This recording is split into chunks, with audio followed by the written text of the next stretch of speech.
زندگی کے کچھ لمحات ایسے ہوتے ہیں جب دل بے قرار ہو جاتا ہے اور حالات سے تھک ہار کر انسان صبر کھو دیتا ہے۔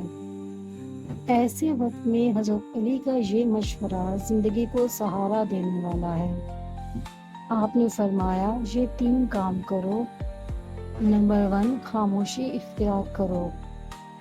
جب غصہ اور بے صبری حد سے بڑھ جائے تو زبان کو بند کر دینا بہتر ہے، کیونکہ اس وقت منہ سے نکلا ہوا ہر لفظ دلوں کو توڑ سکتا ہے اور رشتے خراب کر سکتا ہے اور ندامت لا سکتا ہے۔ خاموشی نہ صرف دوسروں کو بلکہ خود کو بھی محفوظ رکھتی ہے۔ نمبر 2، وضو کرو اور نماز پڑھو۔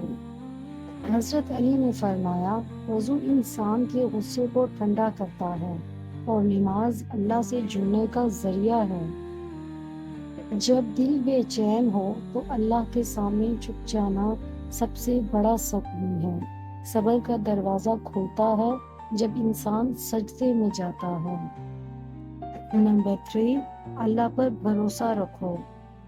جو شخص اللہ پر کامل یقین رکھتا ہے وہ جانتا ہے کہ ہر آزمائش وقتی ہے۔ حضرت علی نے فرمایا، جو شخص اللہ کی رضا میں راضی ہو جائے، اللہ اس کے دل کو اتنا مضبوط کر دیتا ہے کہ وہ ہر طوفان کا سامنا کر سکتا ہے۔ صبر صرف خاموش برداشت کا نام نہیں ہے، بلکہ یہ ایک عمل ہے جو دل، دماغ اور روح کو مضبوط کرتا ہے۔